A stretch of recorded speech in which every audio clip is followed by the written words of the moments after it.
Welcome to the Second Reading Podcast from the University of Texas at Austin. The Republicans were in the Democratic Party because there was only one party. So I tell people on a regular basis, there is still a land of opportunity in America. It's called Texas. The problem is, these departures from the Constitution, they have become the norm. At what point must a female senator raise her hand or her voice to be recognized over the male colleagues in the room? And welcome back to the Second Reading Podcast. I'm Jim Henson, director of the Texas Politics Project at the University of Texas at Austin. Very happy today to be joined today by my illustrious collaborators on the University of Texas Politics Project poll. Daron Shaw, professor of government at UT Austin. Thanks for making it today, Daron. Always fun, Jim. I know you're very busy at the end of the semester, enjoying your last sort of interactions with students. We love each other very much. Saying your fond goodbyes, stuff like that. That's right. And of course, Joshua Blank, research director for the Texas Politics Project. Josh, thanks to you. I know you've been a little bit under the weather, but you seem good. I'm excited to be here. That's what it is. Yeah, I think there's stuff to unpack there, but we're not gonna. So we released the latest version of our poll this morning. Josh, you were keeping count a while. Do you remember 55, more or less? Oh, yeah, I don't know. 55, 56, somewhere in there. Yeah, we're in the mid-50s. When we get I'll look for 60 next. Yeah. I won't mention it again until we hit 60. Yeah. So we released this poll this morning. The poll was heavily oriented to the legislative session, as one might expect. If you're listening to this, I suppose. Yeah. I almost want to greet a few people by name but we won't. And it makes sense, of course. And there's a lot of interest if you're following the legislature because we're hitting the most frenzied stage of the proceedings. And as we record this on Wednesday morning, it was a very hectic day at the Texas House of Representatives yesterday.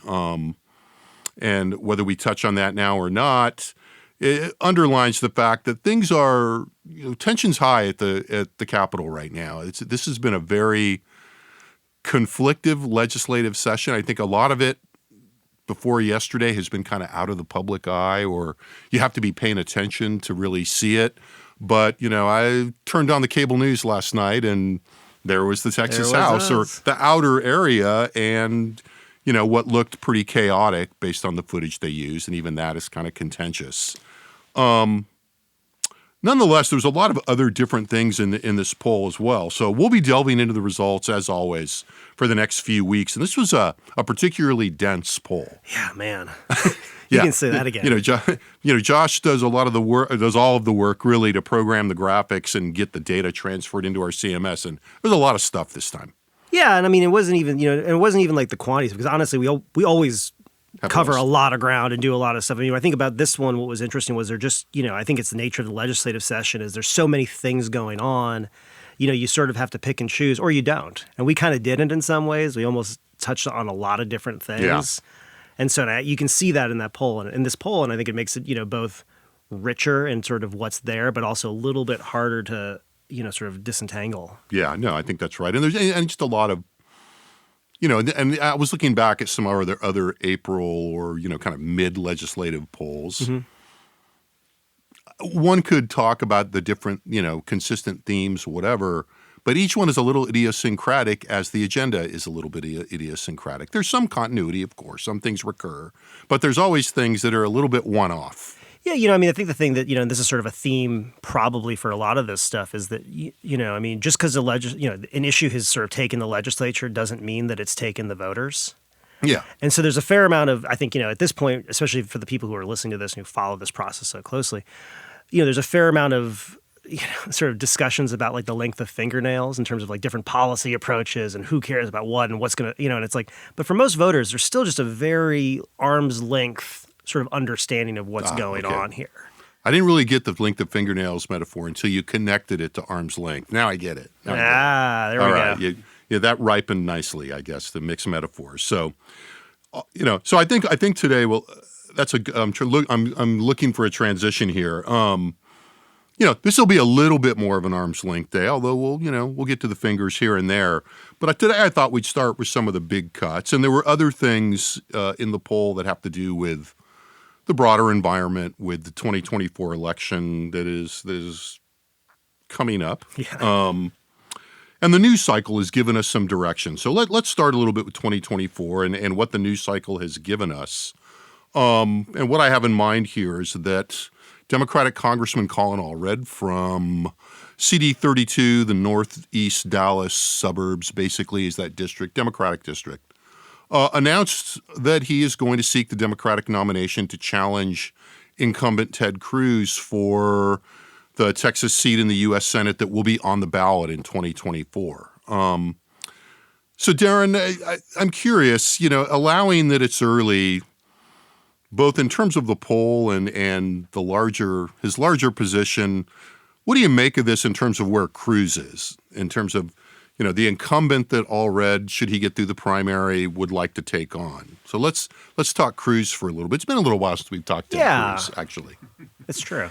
Well, I think the macro environment here is pretty important. The last time Cruz ran was 2018, which is an off year, a midterm year in which the Republicans were defending. Donald Trump was president. Democrats were energized. There wasn't really an issue environment in Texas that was all that favorable to Beto O'Rourke or to a challenger. It's not like there were singular or even multiple issues where O'Rourke had a substantial advantage on Cruz. But the broader environment was very good for Democrats, and Beto O'Rourke was a really good candidate during that cycle. So that was in some ways a scare of a lifetime. I think I probably mentioned before that in my mind I'm always remembering Ted Kennedy's quote after he was kind of late in his career, and they asked him whether the 1994 election, this Republican wave election in which he faced a reasonably close challenge in Massachusetts, was his toughest race. And he said no. In fact, his 1982 reelect, I think it was 82, was his most difficult because he just lost the presidential contest to Carter. He seemed vulnerable in Texas, and the sheen of Massachusetts, the sheen of invincibility was kind of laid bare, and he had a really tough time, even though he won. He said that was his toughest race. And I always think of Cruz in 2018 in the same way, right? The 2016 presidential contest, although he finished second, well, I guess Kennedy finished second in 1982. The second place finish really I'd say running against. Let's see, who would have Kennedy lost? Kennedy would have lost to Carter. Yeah, that's what I was going to say, and then I thought for a second I was wrong. Yeah, running against Jimmy Carter and running against Donald Trump, right. Kind of different. But he had a lot of baggage, obviously, partly because of that dynamic. Had a lot of baggage coming out of 2018, and he didn't look like Superman in Texas at all. Say the same thing about about O'Rourke and his second run. Right, I think that's right, Josh. And so in some ways, I think that 2018 was probably the Democrats' best chance to get Cruz. In 2024, looking forward, it's not clear to me whether it's going to be a particularly good environment for the Republicans or the Democrats. I mean, if the economic anxiety continues, you can make an argument that the dynamic will be more favorable to the Republicans. On the other, Republicans own a little bit of government now in a way that they didn't in 2022. So it's and presidential years in Texas better for Democrats, all things being equal. with turnout dynamics, et cetera. So to me, it's sort of a middling year, and a middling year in Texas is still a year in which you'd strongly expect the Republicans to win. In this poll, turn to the data that we have at hand. With Cruz, we've seen this throughout, and Josh and I know have had this conversation about his sort of intense support never really seems to wane. He just has locked down Republicans in the state. Yeah. And it is awfully tough as a Democrat to beat somebody who generates so much enthusiasm and loyalty amongst the Republican base. And so I think that's the starting point. I've been impressed with Allred's resume and what he brings to the table as a candidate. Actually, just between us hens, we had a campaign simulation in my class here at the University of Texas, and one of the races was Cruz. So I had a half a dozen students who were doing the Cruz campaign, and I just picked Allred from amongst a lot of Democrats. Yeah. And Allred was the Democrat that the class was. So I know more about Allred now than thanks to my undergraduates here than I otherwise would have. And I got to tell you, the campaign plan that they put together was pretty impressive. I think someone from the Allred campaign ought to contact members of my class for that. But he's still a heavy underdog, obviously. Yeah, I mean, I agree with everything you say. I mean, I think the only thing, that's interesting is, at the meta level, the fact that we're sitting here before the summer of 2023 and there are multiple Democratic candidates, of seemingly pretty reasonable, if not high quality, who are saying right now they're in. He's coming from a safe congressional seat, a redrawn safe congressional seat. I think that's telling at least at how they see the race, that they see an opportunity there, whether it be Collin Allred or Senator Gutierrez potentially. I mean, there are people, ready to throw their hat in a ring when, usually Democrats are like, okay, so who's up? Who's going to do this? I mean, a lot of the conversations that are normally going on at this point are about who might the Democrats find, who can raise money, who can be a serious candidate. And the fact that, again, right now it's actually looking like a kind of competitive primary for Democrats this far out says to me that they see some opportunities, and I think the opportunities are probably in the thing, I think the one opportunity that they have outside of, whatever the election dynamics are around the economy is, Trump is super unpopular among Texas Democrats. Cruz is super unpopular among Texas Democrats. So no matter who Democrats put up, if that's the top of the ticket, I think there's going to be a mobilization. And so I think that the candidates are probably seeing that as, what their chances to make the starting point in the race more favorable, if not winnable. More favorable starting point. Well, is there any reason to expect, that, what is going to be at the top of the ticket will be the presidency, right? Yeah. And so, I think that's going to be pretty heavily over-determining, right? Yeah, I think either we're Political or The Hill had the Texas race as the 9th most competitive race. And it might be the Democrats' best chance for a pickup, I think, thinking back across that list. There's states like West Virginia and Democrats Montana, have a lot of defense to play Ohio, this time, et cetera. And either Florida or Texas are pegged as, I think, the only 2 out of the top 10 races where the Democrats might be picking up a seat. We talk a lot in terms of floors and ceilings. Yeah. I think the great thing about 2024 from the Democrats is that the floor is higher because, as Josh properly mentioned, there's a lot of antipathy towards Cruz and a lot of antipathy towards Trump if Trump is indeed the nominee, which we'll probably turn to in a few minutes. So that kind of gets you to 45%. Yeah. But I continue to think that also limits your ceiling in some ways. Now, to be fair, I'm not quite sure what the Democratic ceiling is in Texas these days. It's clearly not 50% at this point. But how would well, this is where it gets interesting to me. I mean, to some extent, I think what's interesting is that a lot of what brought O'Rourke so close to Cruz was the fact that independents had overwhelmingly positive views of O'Rourke by the end of that campaign in 2018, and very negative views of Cruz.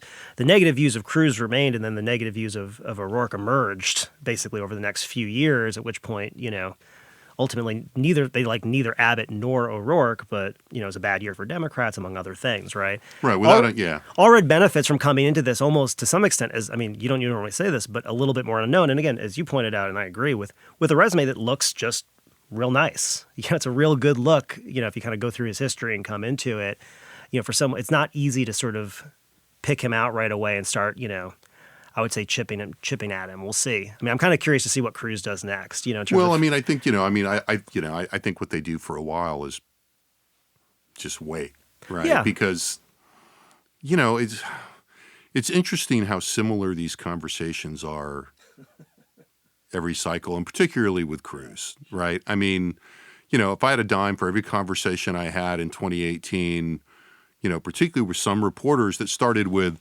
but look, everybody hates Ted Cruz. Yeah. Even his own guys hate him. He must be, and I just don't think that's as operative as people think it is in terms of. There's a difference between Republicans in the Senate thinking Cruz, not liking Cruz or whatever, and even Republicans in Texas saying, he's, whatever, he can be annoying, or I have these thoughts about him. It doesn't show up in his numbers, as you were saying. And it's one thing to say, I wish Ted Cruz was a little different, and it's a whole other thing to say, I'm gonna shop. Yeah. Yeah. I think the interesting thing, this wasn't the case obviously in 2018 when O'Rourke came on so strong that there really was nothing. The strategic imperative for the Cruz campaign came to be negatively defining O'Rourke. That was it, because he wasn't going to move his own numbers, and O'Rourke was so new that the Cruz campaign could do some damage to those favorable. Now, they actually didn't do a whole lot of damage. They just sort of hung on. But But in this cycle, there's a little more of an interesting dynamic, which is if you're the Cruz campaign, do you pay attention at all to the Democratic campaign, right? In other words, if Cruz anticipates a strong challenge from Allred or one of the other candidates, then there's a lot of incentive for him to go out there and try to define them negatively, right? A Biden clone, someone who's just going to, rubber stamp this agenda in the Senate, could be the decisive Democratic vote in the Senate, et cetera. But on the other hand, there's something of an incentive not to say anything if you don't think that candidate in that race is going to get anything beyond whatever Biden or whomever the Democrat is at the presidential level, right? So it's it's an interesting dynamic, and at the least we're going to get a kind of a nothing burger campaign.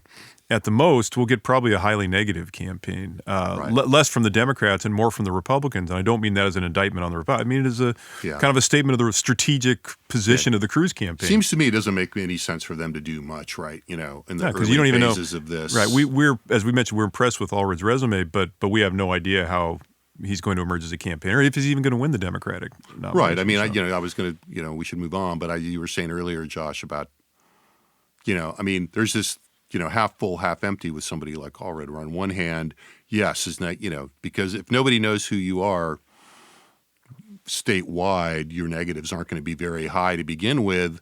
That looks like an advantage for a while, unless they get, your opponent gets in front of you, and the Cruz campaign has a lot of time to do that. Yeah, there's a lot of Cory at the very beginning. There's a lot of Cory Booker in Allred's kind of profile, and I mean that in that.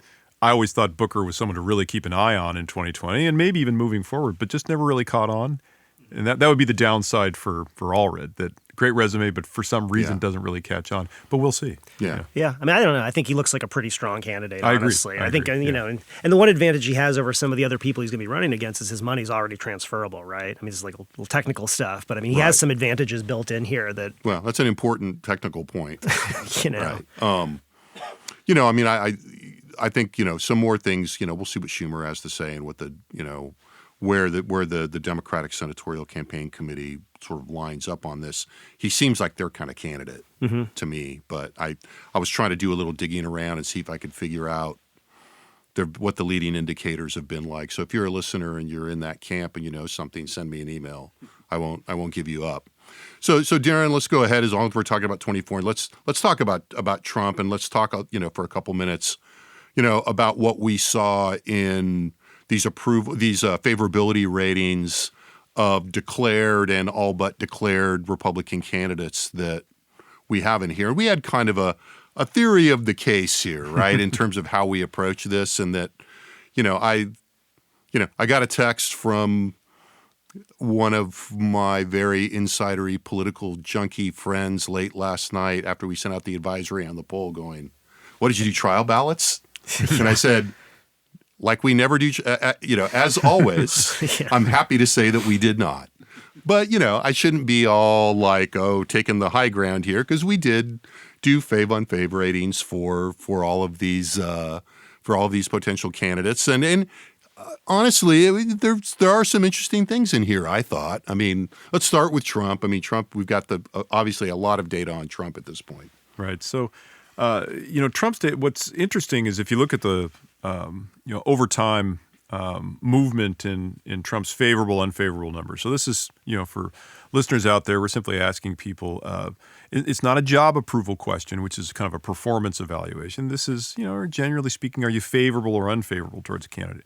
Those things often move together, but there are times when they diverge. There were a lot of people who, for instance, like George W. Bush personally, but did not like his performance as president. You remember that? Yeah, I do remember that. So, although they actually tend to come together after a point in time, if you do a lousy job for long enough, people tend to not like you personally either. So, they converge in an unhappy way. Yeah, I found that in my department. So, not really. I jest. But my colleagues love me. Yeah, exactly. But if you look at the numbers, there's really this jarring in 2016 as Trump he's won the nomination. He's the Republican candidate in Texas. His net favorable minus unfavorable, so a negative number here indicates plurality of people saying that they're unfavorably predisposed to the candidate. He goes, the last three polls we did, February, June, and October of 2016, he goes minus 30, minus 25, minus 27. Now, this is amongst all all Texans that we were interviewing at the time. So but those are colossally bad numbers for a challenger running for president. I hesitate to say they're unprecedented just because I can't really think of the entire scope, but I find it hard to believe anybody's got worse numbers. That's one of those Trump things, though, right? I mean, Trump. People had a lot of well-developed opinions about him before he was a political. Well, some of that, and also there's some of that, and then at that point, I think there's also a lot of projecting going on because in that period, a lot of the discussion, especially among in terms of negative views among Republicans, was this guy's going to lose. Yeah. So I mean, there's a certain amount of Right. But he had the fortune of running against Hillary Clinton, whose favorability ratings were comparable, as the Democratic candidate. But as soon as the election's over, you go to February 2017, all of a sudden he goes from minus 27 on the eve of the election to minus 1. And he's minus 2, 0, 0, 0, 5. He never gets out of single digits in the net fave-unfave after that point in time. And so the what's the lesson here? The rallying of Republicans and conservatives around the Trump presidency and around Trump's personality is really striking. And that persists. It didn't matter what happened during his presidency. January 6th barely, dented the favorability ratings within the state of Texas. What's his famous line? He says, I could, shoot somebody on Fifth Avenue in New York City and still have, the support of my party. And there's some evidence of that here. He seems to be, kind of immune, a Teflon. Ironically, we think of a Teflon as meaning you never get any bad stuff, but here it's just Teflon meaning nothing sticks, positive or negative. It's sort of more an armor than a than a coating. I think. So and so you see in this poll, we've got him at 40% very unfavorable, another 8% somewhat. So he's got 48% unfavorable, but he's 27% very favorable, 15% somewhat. So he's 42% favorable. So he's minus 6, and Texas is not a great state for him, especially given the partisan profile. Having said that, you look at Ron DeSantis, the main challenger at this point, and DeSantis is 40% favorable, 35% unfavorable.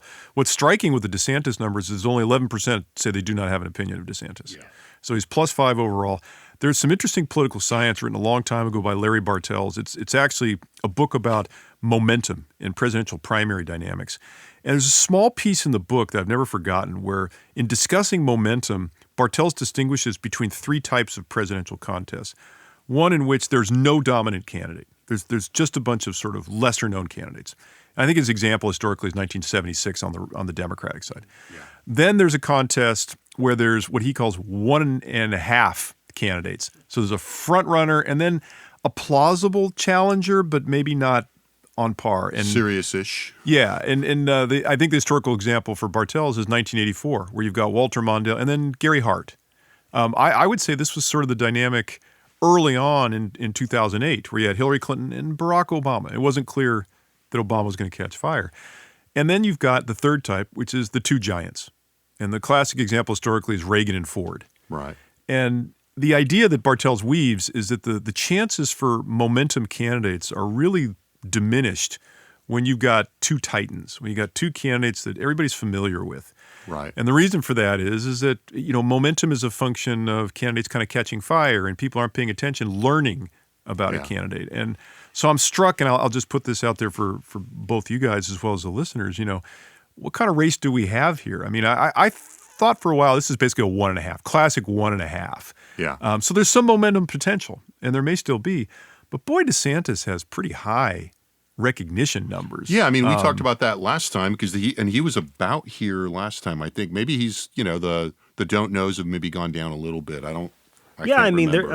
Truthfully, from a statistical standpoint, not to be like that, but I mean, among Republicans, their numbers are not terribly distinct. I mean, Trump is at 78 favorable, 16 unfavorable among Republicans.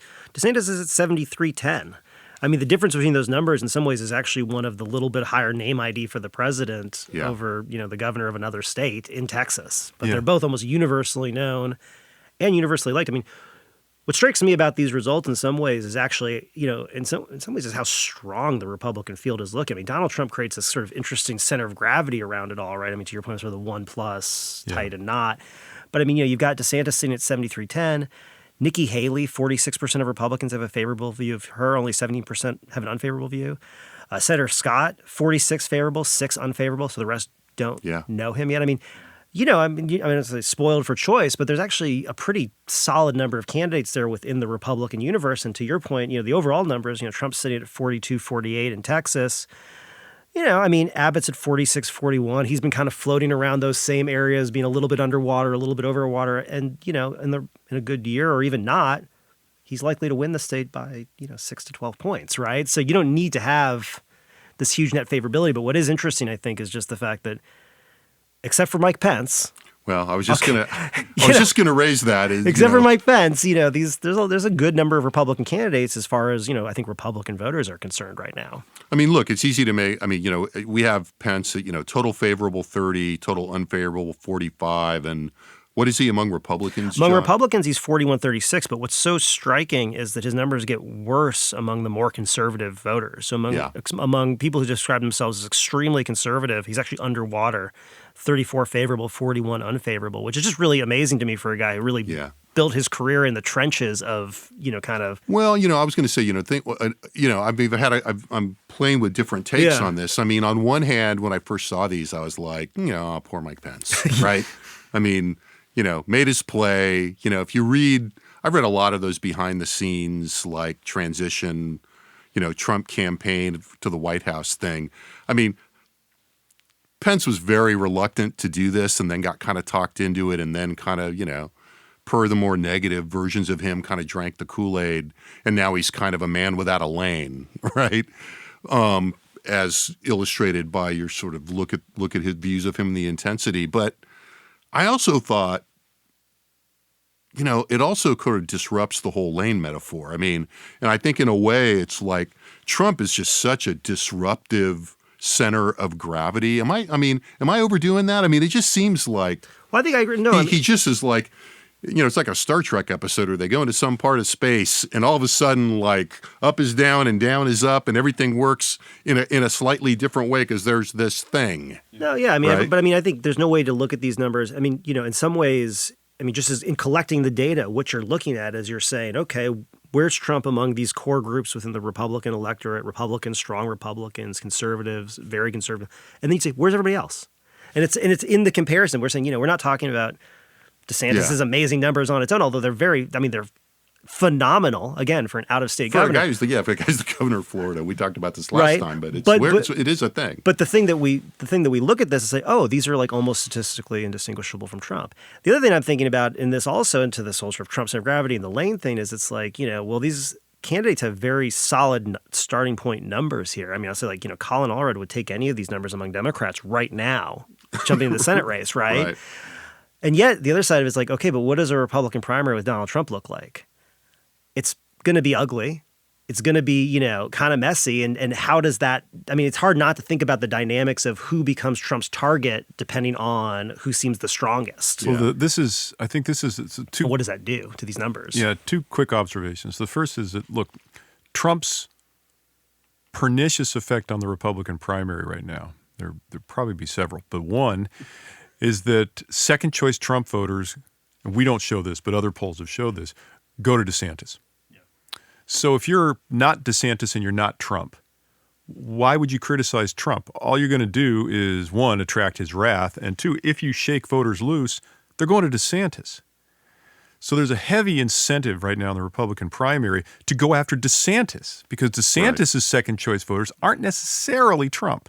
So if you go after DeSantis and you shake him up, his voters come loose, they may go to the Nikki Haley's, to the Tim Scotts, to these other candidates.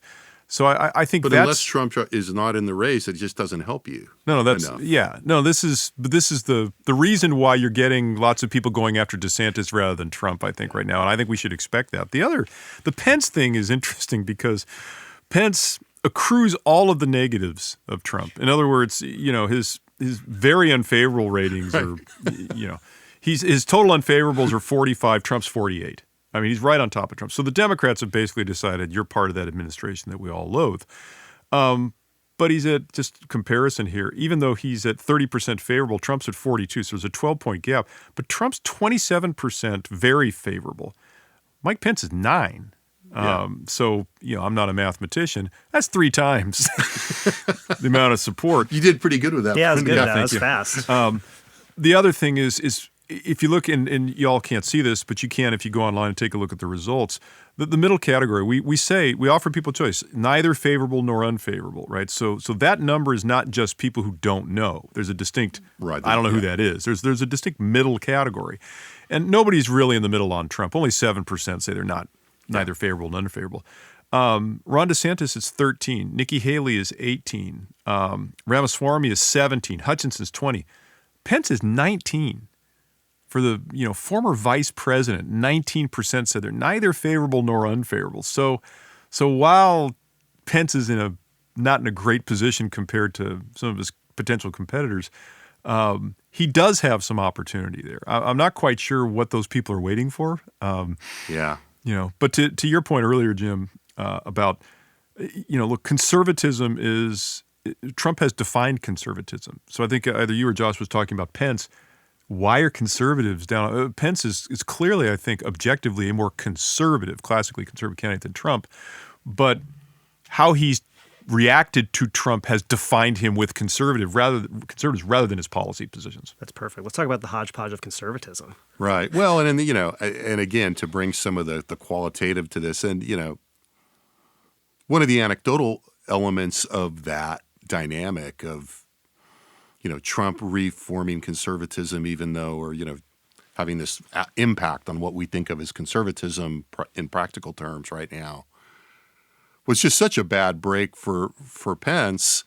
And, there are many tales. You don't have to read like the most progressive of the accounts of this. Kind of across the board, lots of accounts of, how Trump just kind of, would make fun of Pence, for his particular brand of conservatism. And he just, it's just such a bad break for the guy. So, all right, we don't have too much time left. Let's look a little bit then at the zeitgeist in Texas, through the prism of legislative politics and what we found here. And like the way we've been framing this in the rollout,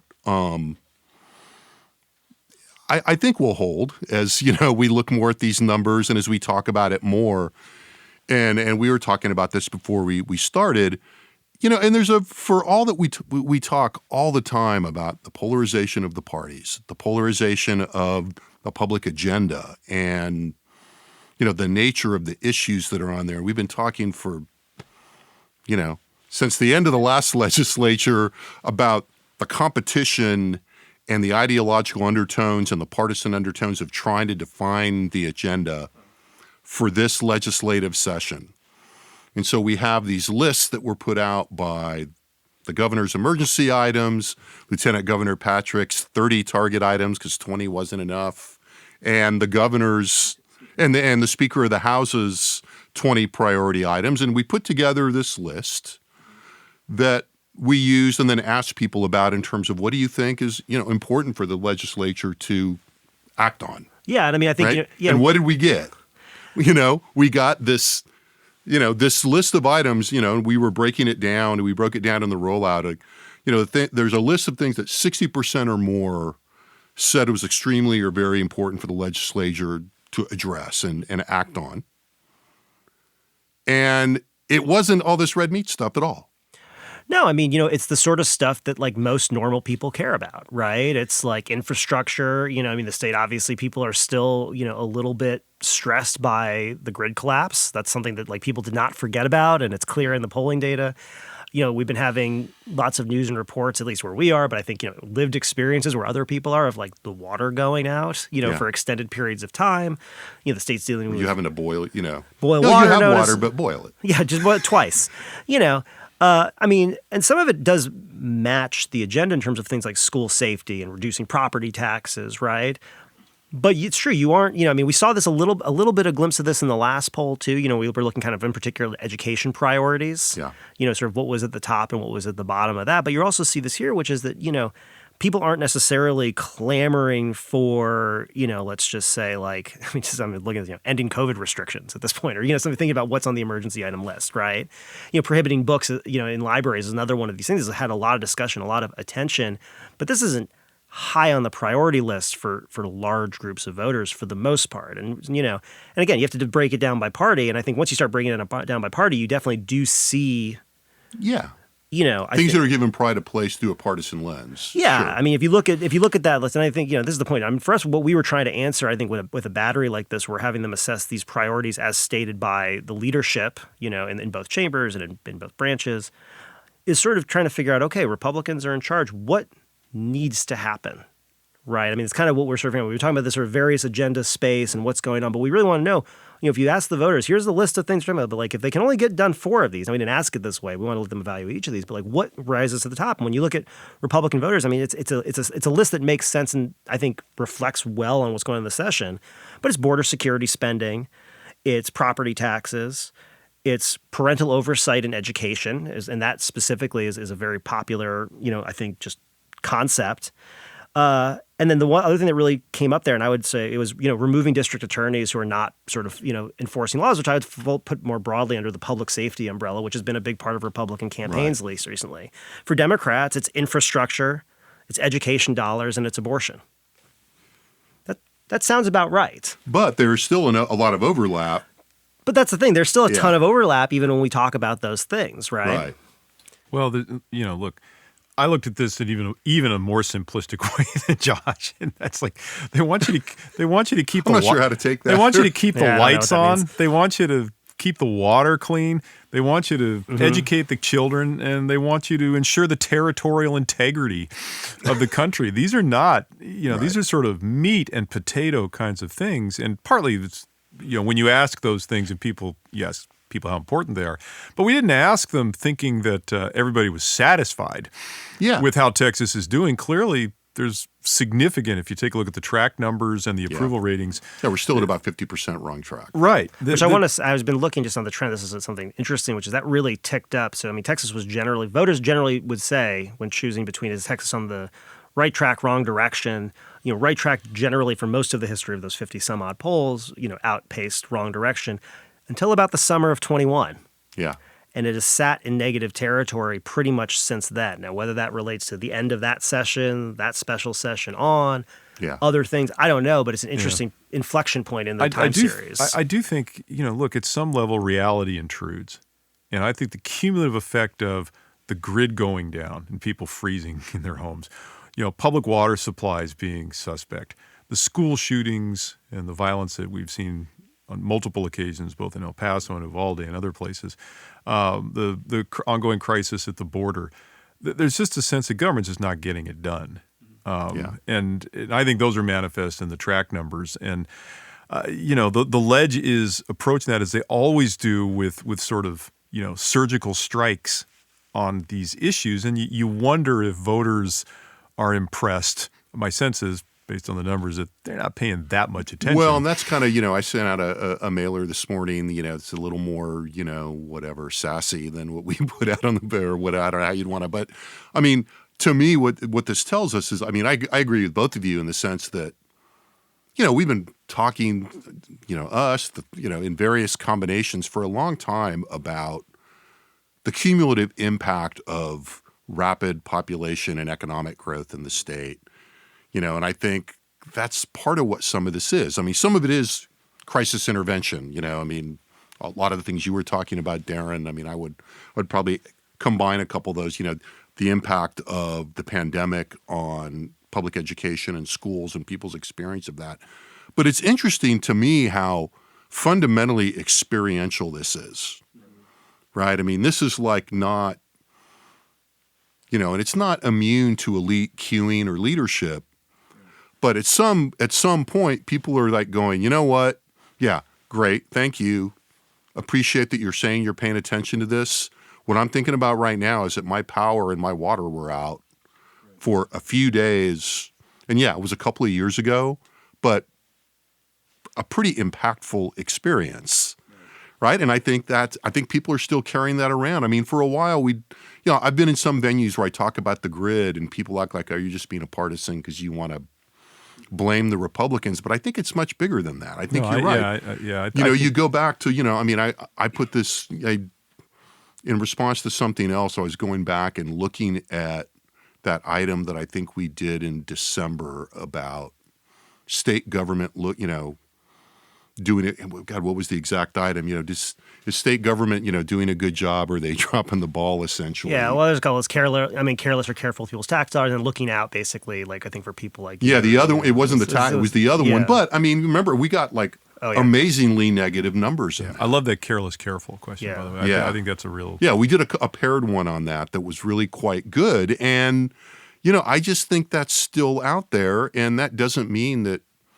people are turning on their partisanship, and we're not seeing any evidence of that. But people are pretty skeptical of government institutions. It's not just here, but there are.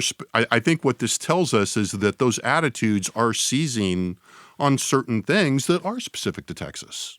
It's not. We're not the only ones experiencing rapid growth, but these are the kinds of things that, in a rapid growth environment, in the political context we have here, there's a little bit of a crisis of responsiveness, or crisis is too dramatic a word, but there's skepticism about responsiveness. And I think that there is a sense that what this tells me is that, and we kind of pitch the results of the poll this way, right now, if you're watching the legislature closer, in a lot of these areas, there are intra-party fights going on in the legislature that are not even close to resolved about how they're going to address property taxes, what they're going to do about the grid, and a couple of education. I would say school safety. School safety, and I mean that legislation is still actively being written and argued over and changed a lot as we speak, literally today. And I think there's a big question about whether the leadership in the state is going to sort of produce what is the minimal viable product here that you can bring back that people are going to that these voters are going to go, oh yeah, they did that. Now I think the bet all along on the grid has been, as long as it doesn't break again, it's fine. I think that I don't know that I'd predict that you're one major additional crisis away from the proverbial dam breaking, which is not the correct metaphor given what we're talking about. One more scary. One more dam break away from the dam breaking. But I do get a sense, and you see this in Republican messaging on immigration, which is, well, it's the federal government that's not sort of giving us the tools here. But I think there's a sense that, again, you talk about the cumulative total of these issues, which is, all right, we seem to have a suspect supply of energy. We seem to have a suspect supply of clean water. I'm not sure the kids are getting educated. I'm not sure they're safe going to the public schools. I'm not sure about walking downtown in Dallas or Austin or Houston these days. Exactly what is it I'm paying for? From the with my property taxes, and in Texas there was a sense, and Josh alluded to this, that the Texas model of government and sort of general approach was doing much better than the national approach. That was true until fairly recently, and it's not. I don't think it's that people have made some sort of there's been an ideological pivot. Right. I think it's just, well, wait a sec. Are we sure we're happy with the performance of the state government here?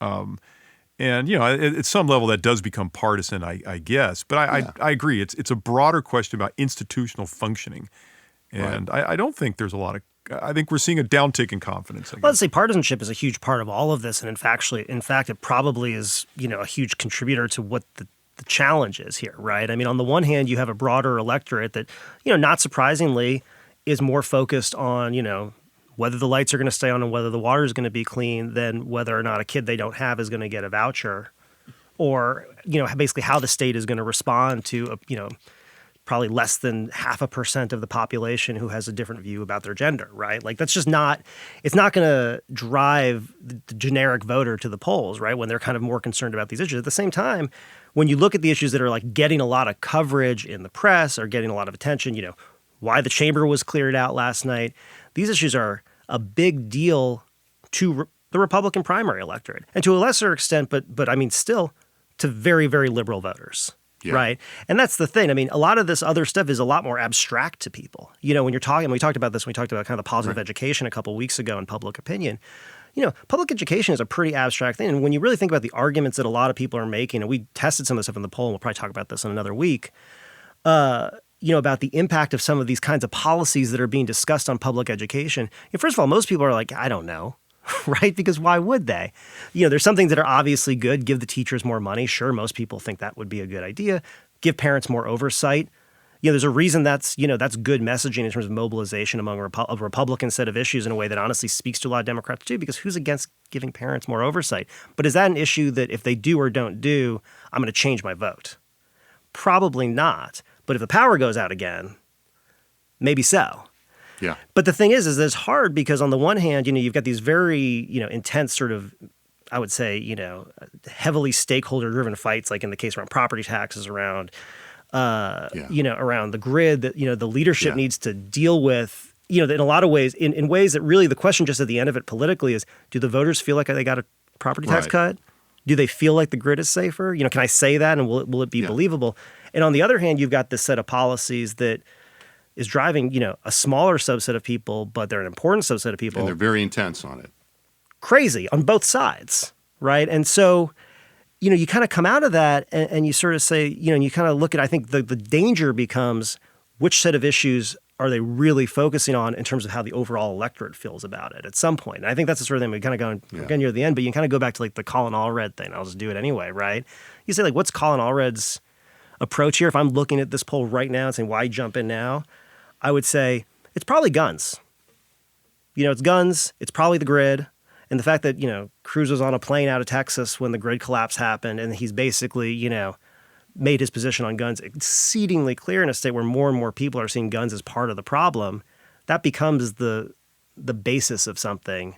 Again, especially if overall the state is not necessarily, living up to its responsibilities. And the thing is, there's just more and more evidence of that. I mean, when you say right track, wrong direction, when you look at these sort of evaluations of, the responsiveness of state government, and it's in an environment, I mean, you brought up this massive growth where, people aren't sure about how they feel about growth in the state, and Republicans are negative about the state's growth. And one of the interesting results in this poll, we've asked this question, I think 9 times, maybe more, 13 times since I think 2019, about people's views about the state's increasing racial and ethnic diversity. And this was the first poll in which a plurality said that the state's increasing racial and ethnic diversity is a cause for concern. So more people said that than it's a cause for optimism. That's the first time that's happened. It was, I think, the majority of Republicans. And so there are these changes going on, and it's creating a lot of consternation on the right that I think, the leadership and the legislature is trying to deal with and address and react to. At the same time, they can't drop the ball on this other stuff, but it's this other stuff that they seem to kind of be dropping the ball on that's much more important. And I think that's there's a real public perception out there. And they're in a tough spot right now because, as you implied there, and I was saying earlier, trying to produce something tangible that you can take to the voters and go, hey, we did this in response to your concerns. Very difficult right now because they're probably gonna, I'd be surprised if they don't produce something on the grid. If there's not some form of property tax reduction, I mean, they will produce something. But the question is, will it meet the market? Yeah, not only will we meet the market, but I mean, the other side is, how much criticism will you be able to marshal against this? I mean, the problem is that you've got on the one hand this idea of like, well, we need to address the grid, and we have to ask another question about who should pay for it. Yeah. I'll tell you who nobody thinks should pay for it: ratepayers. But you know who's going to pay for it? Ratepayers and taxpayers, regardless. And that's going to be, a source of criticism regardless. Any sort of property tax cut is going to necessarily, take some kind of money out of public education when most people think that, the public education system could have more money in it. And as teachers are, sort of leaving the job. And that's another piece about this is when, if they don't get the public education mix right and, the teacher sort of shortage becomes a teacher crisis, all of a sudden that's another thing to add on the list of like basic state government functions that are not reaching, expectations, which I mean, obviously in our polling, people don't really rate the public education system here very highly to begin with. Yeah. So it's sort of, you just sort of see it adding it up. But I mean, to everything else we talk about, negative partisanship is a hell of a thing, right? And so it's not as though... Right. Well, and the incentives, the incentives to talk about that, the things that trigger negative partisanship are pretty high if you're an incumbent. And widely available. Yeah. And what the universe of those things is pretty clear.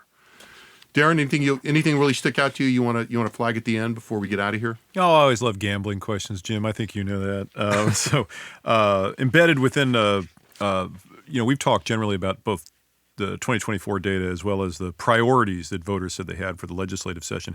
Josh alluded to we have a battery of questions on specific provisions on abortion as well as on public ed, and I'd encourage people to go take a look at those. But we also tested singular kind of one-off pieces of legislation or policy proposals that have been floating around the session. And two that tested amongst the bottom four, and we probably tested a couple dozen, was expand legal casino gambling, which was actually plus 15, right? It was 49% support, but 34% opposed. And if you don't have majority support before anybody starts talking about the negatives, that's probably difficult. Josh, and importantly, among Republicans, it was 46-40. Yeah. So I mean, if you want to say like why isn't the lieutenant governor or anybody else really going out on a limb to expand casinos? It's because it's just not. Right. And then legalizing online betting is 38% support, 41 opposed.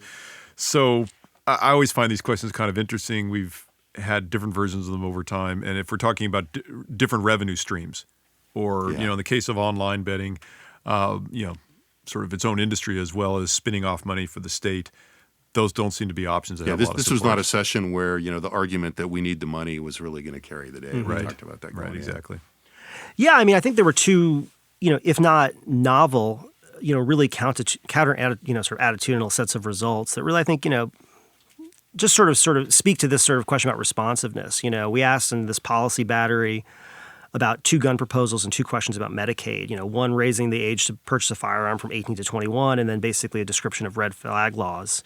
72% of Texans supported, basically instituting red flag laws, including 88% of Democrats and 64% of Republicans.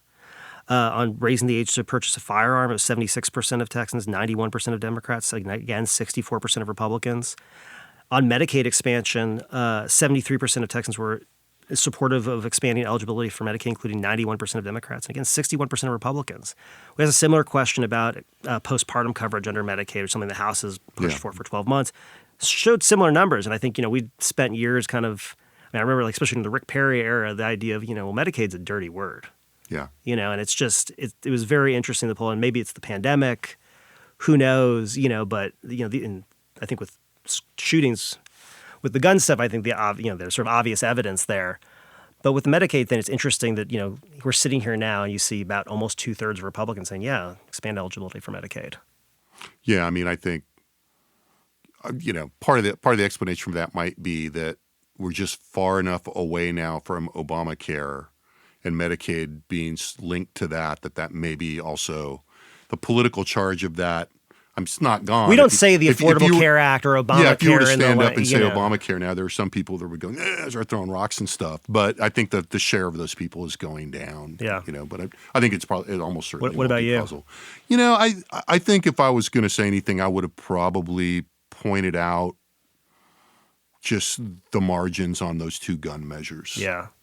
I mean, I think it's hard not to be struck by that. I think for a long time we said, these mass shootings don't make that much difference. But I think we're beginning to see a little bit of a cumulative effect. Now, those two items have always polled reasonably well, but the margins are getting bigger, and they're getting a little bigger among Republicans. Yeah, I mean, the big things, we asked this question about what factor is most to blame for school shootings. We more or less repeated an item that we'd asked before in June 2018, and 2 of the responses relate to gun laws. And there's about 12 to 14 responses. And, you can imagine Democrats generally coalesce around the gun-related responses, Republicans more around other things, mental health resources, in terms of school shooting, the role of the parents.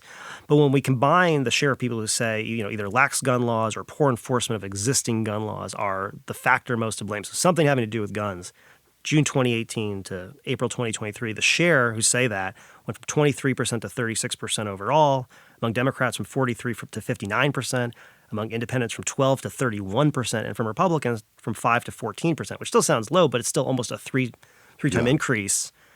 And part of this is, the accumulation of these. I mean, again, each individual event, maybe not, but the accumulation of these is starting to become, more and more apparent in sort of people's attitudes about the causes of these things. And we always focus on the causes because if you want to know, again, from a political standpoint, what does a solution look like? You kind of have to ask, well, what do people think the problem is? Yeah, what will they allow sort of cognitively as they explain these things to themselves? I mean, what's interesting about going ahead about the school safety question is, what's almost without fail at the bottom of the list is school building design.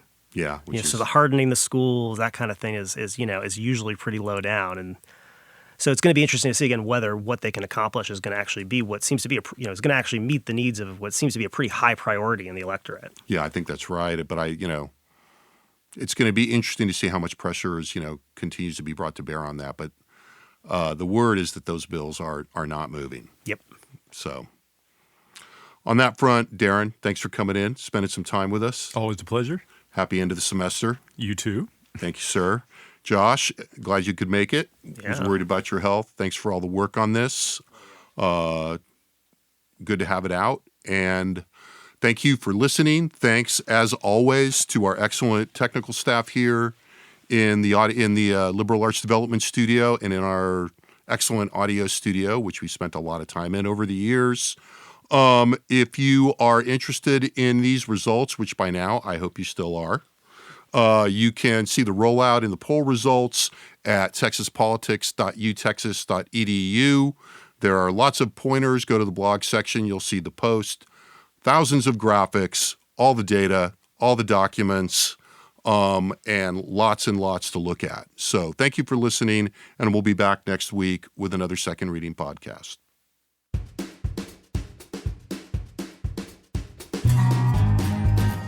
The Second Reading podcast is a production of the Texas Politics Project at the University of Texas at Austin.